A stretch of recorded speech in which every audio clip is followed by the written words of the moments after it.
Hello everyone, how are you all? I hope you all are healthy and safe. So today we are going to cover up the next 10 questions. We have already covered question number 1 to question number 20, and we have covered 2 case scenarios, that is question number 1 and question number 2 of the case scenarios. Right, if you have not watched those videos, please check them out. I have given the link of the playlist in the comment section below. Okay, so let's start with the next 10 questions, that is starting from question number 21. So question number 21 is, an auditor's expert may be either an auditor's internal or external expert. Which of the following cannot be an auditor's internal expert? Okay, सो यहाँ पर बताया हुआ है कि auditor का expert जो है वो इंटरनल पर्सन भी हो सकता है या फिर एक्सटर्नल पर्सन भी हो सकता है, बट आपसे जो क्वेश्चन पूछा हुआ है वो ये पूछा हुआ है कि इन 4 ऑप्शंस में से आपको बताना है ऐसा कौन सा ऑप्शन है जिसके अंदर ऑडिटर के इंटरनल एक्सपर्ट की बात नहीं हो रही. तो हो सकता है इन्होंने जो ऑप्शंस दिए उसमें से एक ऑप्शन ऐसा हो जो एक्सटर्नल एक्सपर्ट के बारे में बता रहा हो, या फिर ऐसे पर्सन के बारे में बता रहा हो जो एक्सपर्ट है ही नहीं. So let's see what they have given in the options. First of all is partner of the auditors firm. Partner of the auditors firm का मतलब तो हो गया कि इनसाइड इंटरनल पर्सन हो गया, ठीक है, तो ये बन सकता है इंटरनल एक्सपर्ट, ऐसी कोई प्रॉब्लम वाली बात नहीं है. Temporary staff of the auditors firm, firm का ही पार्ट है, definitely he can B an internal expert of the auditor. Third option is permanent staff of the auditors network firm. Network firm is also मतलब इसमें भी similar रहेगा कि उसी firm का actual में पार्ट है, पूरे नेटवर्क का पार्ट है, तो definitely it's an internal person. Next option हमारे पास है a prospective CA soon to join the auditors firm as a partner. तो कोई ऐसा बंदा है जो सीए है लेकिन वो ऑडिटर की फर्म को ज्वाइन करने वाला है, अभी तक उसने नहीं किया है. इसका मतलब क्या हो गया, he is not an auditors expert. So this is the correct option. जैसे कि इसमें हमसे पूछा हुआ है क्वेश्चन में कि कौन इंटरनल एक्सपर्ट नहीं होगा ऑडिटर का, तो this person can not be the internal expert. क्यों? क्योंकि अभी तक इसने फर्म को ज्वाइन ही नहीं किया है. Next question, CA Sameer after developing the audit strategy for Menka limited develops an audit plan. तो सीए समीर ने क्या किया, उसने एक ऑडिट स्ट्रैटेजी बनाई और उसके बाद उसने एक ऑडिट प्लान बनाया, but finds a need to revise the materiality levels set earlier and therefore a deviation from the already set audit strategy is felt necessary. In this case, he should, first option, continue with the audit plan without considering the audit strategy. तो ये question किस एस्से से related है, ये एस्से 300 से related है ना. ऐसे 300 के केस में भी हम प्लान्स बनाते थे, राइट. नाउ इस क्वेश्चन में first option is continue with the audit plan without considering the audit strategy. No, हमें ऑडिट स्ट्रैटेजी को डेफिनेटली कंसिडर करना चाहिए. जो भी रिवाइज्ड चीज़ें हैं उसको अपने ऑडिट प्लान के अंदर भी इनकॉर्पोरेट करनी चाहिए. So the answer should be like this कि हमारा ऑडिट स्ट्रैटेजी में जो भी आपको चेंजेस लग रहे हैं बिकॉज ऑफ द मटीरियलिटी उस स्ट्रैटेजी में इनकॉर्पोरेट करो, एंड स्ट्रैटेजी में जब डेविएशंस को इनकॉर्पोरेट कर लोगे now you have to revise your audit plan also. Why? Because planning is a continuous process, ये कोई डिस्क्रीट नहीं होता, कॉन्टिन्यूसली रिविजन की जरूरत होती है प्लान्स को एज पर the needs and circumstances of the audit. So इस केस में this is definitely not the correct answer. Second is drop the audit and withdraw from the engagement. सिर्फ आपको रिवाइज करने की जरूरत पड़ रही है, इस चक्कर में आप ऑडिट छोड़ तो नहीं दोगे definitely. So this is also not the correct answer. Next option is first modify the audit strategy and thereafter prepare the audit plan according to the modified strategy. So this answer seems to be correct. सबसे पहले अपनी audit strategy को modify करो और उसके बाद audit plan बनाओ. तो डेफिनेटली आपको पता ही होगा इससे 300 के अंदर लिखा हुआ है कि पहले हम अपनी स्ट्रैटेजी को बनाते हैं, स्ट्रैटेजी के बेसिस पर we make the audit plan. So this seems to be the correct option. Still we will read the next point as well. Devise a new audit plan and then change the strategy. तो देखो इन दोनों में difference क्या है, यहाँ पर बोल रहे हैं पहले की न्यू ऑडिट प्लान बनाओ उसके बेसिस पर स्ट्रैटेजी बनाओ. तो definitely this is not the correct answer, but to my surprise the correct answer given by the institute is option number D, which seems to be incorrect to me. So I think there is an error in this question.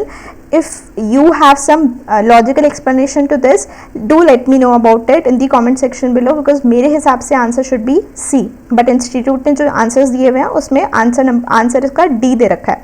सो अगर आपके पास कोई भी logical explanation है या आपको लगता है कि D क्यों सही है, तो प्लीज़ मुझे भी बताना, इससे मेरे को भी हेल्प होगी अपनी गलतियों को सुधारने में, right. Let's move on to the next question, which is question number 23. Messrs M&O and Company, a CA firm with 3 partners, are the statutory auditors of PCL Limited, a public company के auditors हैं, ठीक है. A company engaged in the real estate business.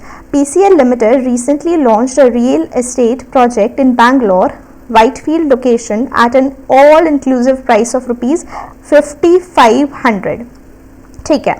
PCL Limited has also announced that their first 50 customers would be allowed a special inauguration discount of 10%. ये हमने काफ़ी देखा हुआ है, काफ़ी लोग ऐसा करते हैं कि जो पहले 50 कस्टमर्स होंगे उनको 5500 की जगह 5500 पे 10% का डिस्काउंट दे देंगे, which is going to be 4750 I guess, no 4950 का प्राइस हो जाएगा अगर हम इस पर 10% डिस्काउंट देते हैं, ठीक है. Mr. M, one of the partners with M&O and Company and the audit engagement partner of PCL Limited, booked one 3 BHK flat and he was offered a price of rupees 4950. तो mister M क्या है, mister M एक partner है और partner के साथ साथ engagement partner भी है, वो ही ऑडिट कर रहे हैं पीसीएल लिमिटेड का. तो उसने एक फ्लैट बुक किया तो उसको कितने का प्राइस दे दिया, 4950 का प्राइस दे दिया. तो देयर इज पॉसिबल सिचुएशन कि वो 4950 का प्राइस इसलिए दिया क्योंकि he might have been one of those customers जो फर्स्ट 50 कस्टमर्स की लिस्ट में आ रहे हैं जिनको 10% का इनॉग्रल डिस्काउंट मिल जाएगा, right. Let's see. Another partner, Mr. N, has booked one 3 BHK flat at the all-inclusive price of 5500. तो दूसरा पार्टनर है उसको 5500 में दिया है. तो देयर इज़ अ पॉसिबिलिटी वो फर्स्ट 50 कस्टमर्स में नहीं होगा, इसीलिए उसको जो उनका लिस्ट प्राइस है उसके बेसिस पर BHK फ्लैट बुक हुआ है. Now we have to answer which statement is correct, ठीक है. So there is a possibility कि यहाँ पर कमर्शियल ट्रांजैक्शन का नेचर है या नहीं. तो ये क्वेश्चन मुझे कंपनी ऑडिट से रिलेटेड लग रहा है, आप लोग समझ ही गए होंगे. ये क्वेश्चन मुझे कंपनी ऑडिट से रिलेटेड लग रहा है, ठीक है. Let's move on. First option is Messrs M&O and Company being the auditors shall not suffer any disqualification on account of such business transaction by Mr. M with audit client since Mr. N was not offered any discount in the booking price. So देखो अगर उसको booking price पे discount नहीं मिला तो अगर 50 customers में था और फिर भी डिस्काउंट नहीं मिल रहा है तो गड़बड़ है, या फिर इसको 4950 का प्राइस ऑफर हो रहा है मिस्टर एम को, it is even though he was not amongst those 150 first 50 customers, तो उस केस में भी वो गलत हो जाएगा. तो वील हैव टू सी कि कौन कितने नंबर ऑफ कस्टमर्स में आ रहा है. Basically we'll have to check कि क्या मिस्टर एम फर्स्ट 50 कस्टमर्स का पार्ट है या नहीं, और mister N is not one of those first 50 customers, ठीक है. तभी इनके प्राइसेस में ये डिफरेंस होना चाहिए, अदरवाइज नो, ठीक है. Second option is Messrs M&O and Company being the auditors shall not suffer any disqualification on account of such business transactions by Mr. M and Mr. N with PCL Limited since the third partner Mr. O had not done any business. तो ये तो बिल्कुल ही बेकार option दे रखा है, ठीक है, ये हो नहीं सकता. नेक्स्ट है Messrs M&O and Company being the auditors shall not suffer any disqualification on account of such business transactions by Mr. M and Mr. N with audit client since the business transactions with the audit client in the ordinary course of business are allowed without any consideration on transaction price. तो ये वाला option उतना सही नहीं लग रहा है. Let's read the fourth option as well. Messrs M&O and Company being the auditors shall not suffer any disqualification on account of such business transaction by Mr. M with the audit client if Mr. M qualified as amongst the first 50 eligible customers as per the marketing scheme and it can be demonstrated that PCL Limited has passed on similar 10% inauguration discount to other 49 customers. तभी ये हो जाएगा company audit के हिसाब से. जो हमने डिस्क्वालिफिकेशंस पढ़ी हुई हैं सेक्शन 141 के अंदर, उसमें मेंशनड तो बेसिकली कमर्शियल ट्रांजैक्शन हो जाएगी within the ordinary course of business arm's length price पर, तो कोई इशू वाली बात नहीं होगी. And further the discount of 10% offer to mister M was in the nature of routine commercial transaction in the ordinary course of business. तो this is the correct option कि यहाँ पर अगर वो प्रूफ कर देता है कि that mister M was a part of those first 50 customers, then there is no problem, he can be offered such discount and there will be no disqualification in this case. Next question, Raj Private Limited is engaged. So Raj Private Limited है, is engaged in the business of retail and has its retail outlets concentrated towards northern India. Currently the company has 59 outlets and the plan of the management is to take this to at least 100 over the next 2 years. काफ़ी ambitious company है. The company is audited by Raj and Associates, a firm of chartered accountants who have been operating for over 20 years. However, they don't have much experience in the retail sector. Because of this fact, the audit team decided to plan efficiently for the audit of the financial statements of the company. तो यहाँ पर planning हो रही है. planning कौन से essay के अंदर हो रही होगी? essay 300. ठीक है. For the year ended 31st March 2020 being the first year of the audit. ठीक है, फर्स्ट ईयर ऑफ ऑडिट है तो 210 के हिसाब से एंगेजमेंट लेटर भी लिया होगा. Now, during the course of risk assessment by the auditors, it was discussed that the company is operating in an industry where the operations are not very complicated, and mostly the processes are known to all. Considering the same, they decided that assessment of inherent risk should not be done for this company as they would be inefficient. However, the auditors will take due care of the control risk. The same assessment was deliberated upon and after a lot of discussions it was finalized like this. In the given situation, please advise which one of the following would be correct. तो इस case में अगर मैं बात करूं, इस case में अगर कॉम्प्लिकेटेड नहीं ऑपरेशंस, ठीक है, तो क्या हम प्रोसेसेस को चेक ही नहीं करेंगे? हम उसके इनहेरेंट रिस्क को देखेंगे ही नहीं? No, we should definitely check inherent risk को इररिस्पेक्टिव ऑफ द फैक्ट कि ऑपरेशंस कॉम्प्लिकेटेड है या नहीं. हो सकता है हम ये अज्यूम कर रहे हैं कि वो एफिशिएंट हैं, सबको सब कुछ पता होगा, कोई भी प्रॉब्लम नहीं होगी, तो हमारा इनहेरेंट रिस्क को चेक करना वुड बी इनएफिशिएंट. तो ऐसा सोचना बिल्कुल गलत है. सबसे पहले चेक करना ज़रूरी है. बिना चेक करे हम कैसे बोल सकते हैं, right? So let's see which one is the correct option. The assessment of the audit team is correct. No, the assessment of the audit team is not correct. The assessment of the audit team is wrong considering the fact that it is a private company wherein such assessment is not possible. No, this is not the correct option for saying कि क्योंकि private company है इसीलिए हमें assessment possible नहीं है तो इसीलिए wrong है. ये सब बिल्कुल बेकार के रीजंस हैं. Let's see the next option. The assessment of audit team is wrong for this company. Yes, this is wrong for this company. Let's read the fourth option as well. क्या पता इससे बेटर हो. The assessment of audit team is correct considering the fact that this has been thoroughly discussed. No, this is not the correct option. This is the correct option. Why? Because the audit team is wrong. क्योंकि उसको बिल्कुल check करने की ज़रूरत थी. ठीक है.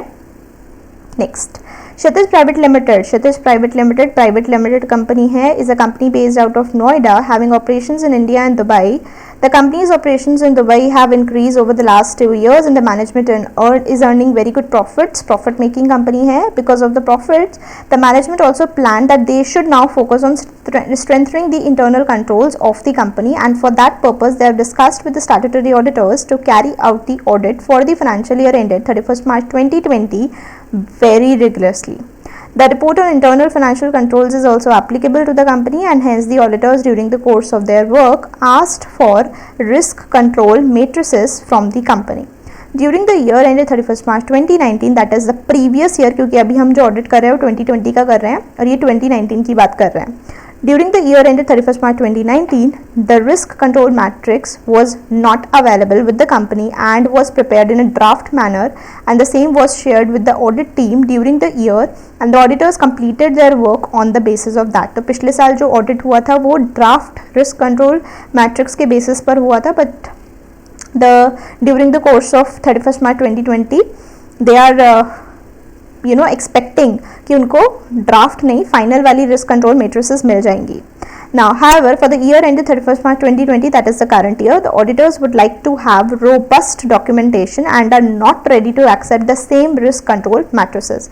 In the given situation, so this was a private limited question, okay. Now, in this particular situation, please suggest that what should be the course of action. The request of the audit team is correct and the management should provide that. Definitely they are correct. उनको draft के basis पर तो वो नहीं कह सकते ना सब कुछ सही है. The requirement of the audit team is not justified considering the fact that last year same documentation was used. ये तो कभी भी कोई भी valid reason नहीं होता कि पिछले साल ऐसा हुआ था तो इस साल भी ऐसा ही कर लो. No.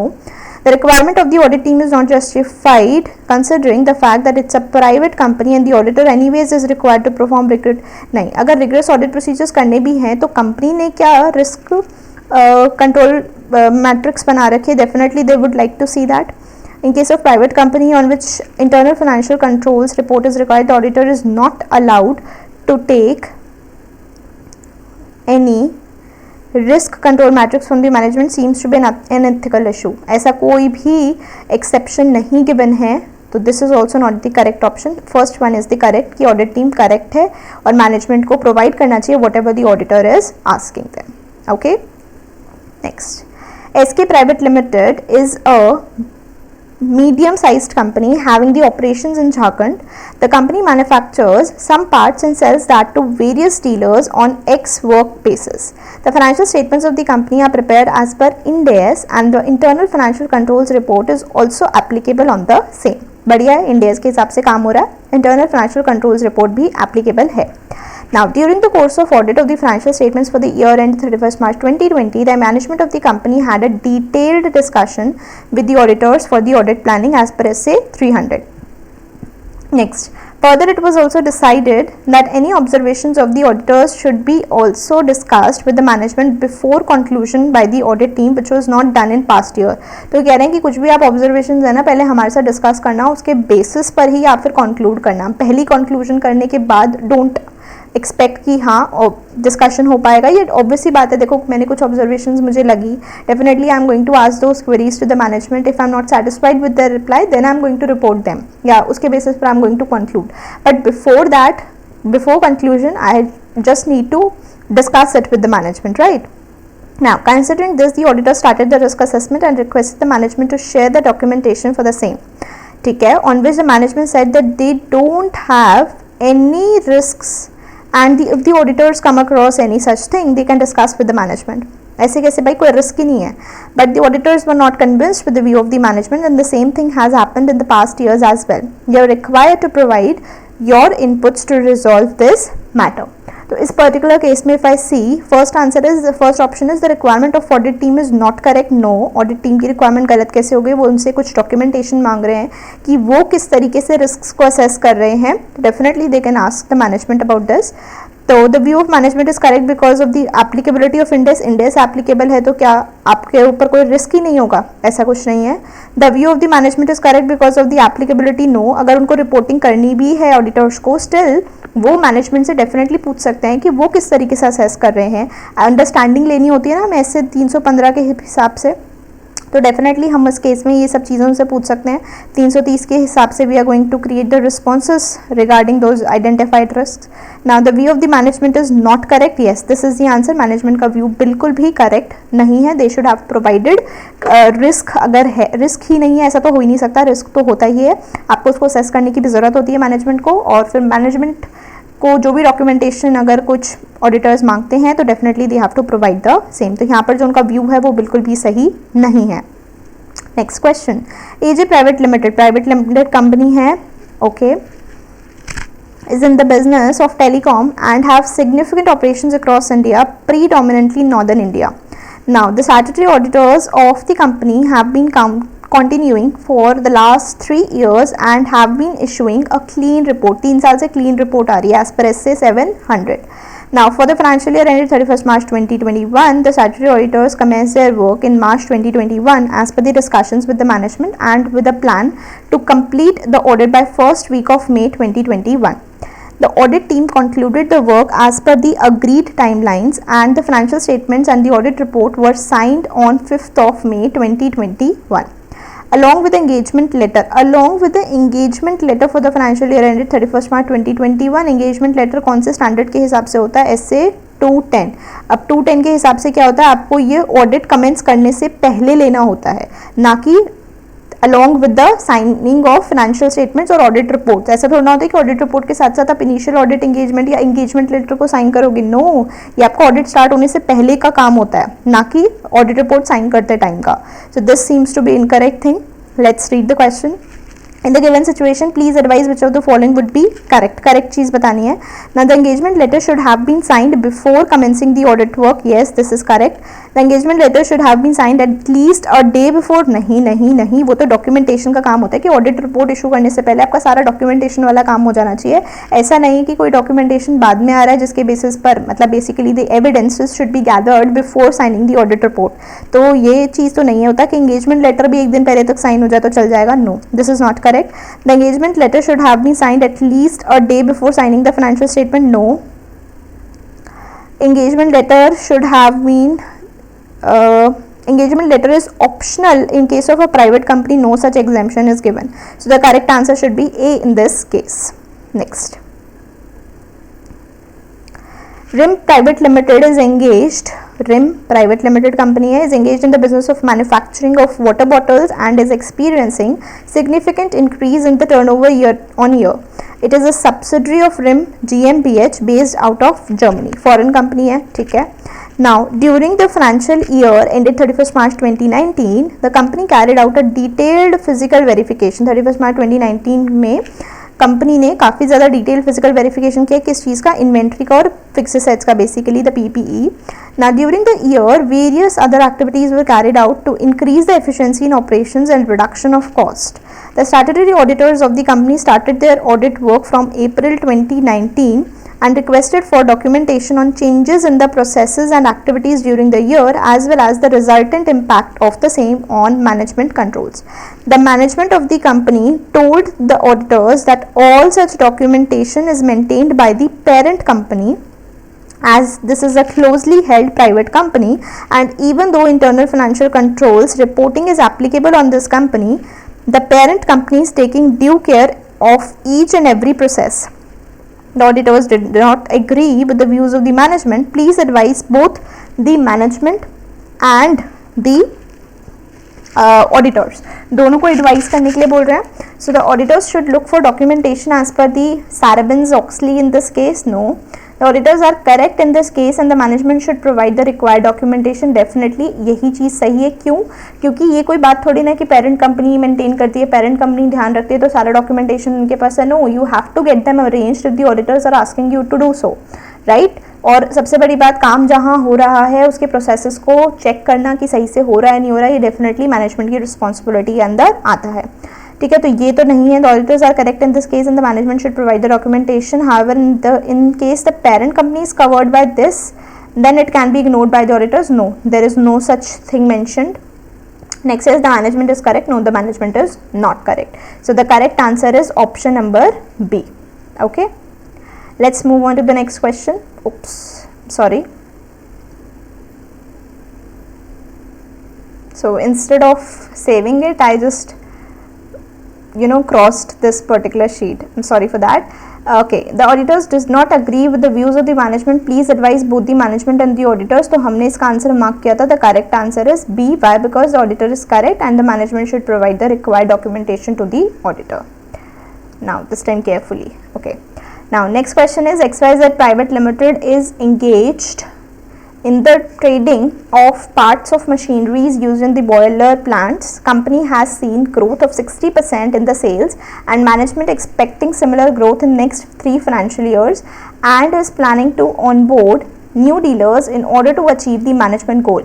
Purchase department also expect to develop new suppliers in order to meet the customer demands. Internal auditor of the company has identified frequent changes in the bank account and other master details of suppliers. So internal auditor ने क्या बोला है? उसने बोला है कि काफ़ी ज़्यादा changes होते हैं आपके बैंक अकाउंट्स में, अदर मास्टर डिटेल्स में. जो आपके सप्लायर्स हैं उनकी मास्टर डिटेल्स काफ़ी बार चेंज हो रही है, बैंक अकाउंट में काफ़ी ज़्यादा चेंजेस हो रहे हैं.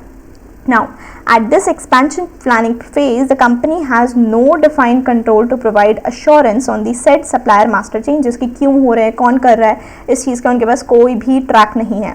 Management agreed to develop the process of monthly detailed review of supplier master changes done in the supplier master by finance assistant in order to ensure the authorized changes in the supplier master. One of the members from the management would like to know that the above control falls under which category. तो यहाँ पर अगर हम देखें तो यहाँ पर आप क्या कर रहे हो, यहाँ पर आप डिटेक्ट करने की कोशिश कर रहे हो कि क्या क्या चेंजेस किए जा रहे हैं बाय द फाइनेंस असिस्टेंट। अब ये चीज़ डिटेक्ट करने वाली चीज़ हो गई एक तरीके से कि कौन कर रहा है, होने के बाद ही करोगे, ऑब्वियसली बात है। तो this is a type of detective control. आपको पता ही होंगे सारे कंट्रोल्स, इसलिए मैं क्विकली जस्ट सम अप कर रही हूँ कि यहाँ पर आप क्या कर रहे हो, यहाँ पर आप डिटेक्ट करने की कोशिश कर रहे हो कि चेंजेस कौन कर रहा है। ये प्रिवेंटिव नहीं है, ऑटोमेटेड भी नहीं है कि अपने आप हो रहा हो, अपने आप भी नहीं हो रहा। प्रिवेंटिव भी नहीं है कि मतलब होने से पहले पता चल जाए कोई चीज़ एरर या फ्रॉड, वो भी नहीं है। कॉम्पनसेटिंग कंट्रोल होता है कि अगर कुछ चीज़ हो गई गलत तो उसको किस तरीके से ठीक करके कॉम्पनसेट किया जा सकता है। No, this is not a type of that control. Detect कर रहे हो यहाँ पर, तो कोई चीज़ हो रही है तो वो कैसे हो रही है, किसने करी है, उस चीज़ को आप देख रहे हो। तो this is a type of detective control. Okay, last question for this video. The management of Magoo Limited has developed strong internal controls है, ठीक है, in its accounting system in such a way that the work of one person is reviewed by another. Since no individual employee is allowed to handle a task alone from the beginning to the end, the chances of early detection of frauds and errors are high. CA Olive has been appointed as an auditor of the company for the current financial year 1920. Before starting the audit, she wants to evaluate the internal control system of Magoo Limited. To facilitate the accumulation of the information necessary for the proper review and evaluation of internal controls, CA Olive decided to use the internal control questionnaire to know and assimilate the system and evaluate the same. Which of the following question need not be framed under the internal control questionnaire? तो internal control questionnaire में कौन सा question frame नहीं करना चाहिए वो बताना है। अब किससे रिलेटेड है ये? रिलेटेड टू परचेजेस है। तो परचेजेस मतलब हम जो चीज़ें खरीद रहे हैं उससे रिलेटेड क्वेश्चनर बनाना है, जिससे कि हम ये रिव्यू कर पाएँ, इवेलुएट कर पाएँ कि इंटरनल कंट्रोल्स कैसे हैं। ठीक है, फर्स्ट क्वेश्चन इसमें क्या बोला हुआ है, ध्यान रखना, इसमें हमसे बोला है जो नहीं है ना हमें वो बताना है। ठीक है, जो नहीं है हमें वो बताना है। Are the authorised signatories for the purchases limited to elected officials? Yes, it's a good question कि सिर्फ जो ऑथराइज्ड बंदे हैं वो ही परचेजेस को सैंक्शन करते हैं, उसी के बेसिस पर परचेजेस की जाती हैं। Are the payments approved only on original invoices? Yes, this is a relevant question कि सिर्फ और सिर्फ जो original invoices हैं उसी के basis पर we are processing the payment to the supplier. Does an authorized officials thoroughly review the documents before signing the checks? Definitely कि जिस चेक की वो जिस बेसिकली इन्वॉइस की वो पेमेंट कर रहे हैं वो डॉक्यूमेंट्स प्रॉपर हैं या नहीं, सही से बने हैं या नहीं, या जो पेमेंट हम कर रहे हैं वो ठीक है या नहीं, रिगार्डिंग दैट पर्टिकुलर थिंग है या नहीं। तो चेक्स को साइन करने से पहले, पेमेंट करने से पहले, बेसिकली पेमेंट को अप्रूव करने से पहले दे आर चेकिंग कि वो किसको पेमेंट कर रहे हैं और उसके डॉक्यूमेंटेशन पूरा है या नहीं। Next, are monthly bank reconciliations implemented for each and every bank accounts of the company? So bank accounts of the company की basically bank reconciliation statement इस particular case में थोड़ी irrelevant लग रही है। So this seems to be the correct option. Why? Because यहाँ पर हमें purchases से relatedly specifically questionnaire बनाना है, जिसके अंदर this seems to be an irrelevant question. Okay, so that's all about today's video. I hope you enjoyed this. मैंने कोशिश करी है जल्दी जल्दी करने की, क्योंकि मुझे कहीं से फीडबैक आया था कि I need to be a little quick while making or while covering these questions because it was taking a lot of time in the previous videos. So I thought I'll do it this way. If you like this video, don't forget to give it a big thumbs up and comment below whatever you liked, whatever you disliked about this video, and if you have any suggestions or feedback, do let me know about it. Right, so that's all for today. अगर आपको पसंद आ रही है, अगर आपने अभी तक video देखी है तो पक्का पसंद आई है, प्लीज़ इसको लाइक करना। And if you have not watched the other parts to this video, please refer to the comment section below. I have mentioned the link there. Okay, take care of yourself, take care of your family, and I'll see you in the next video. Till then, stay safe, stay healthy. Bye bye.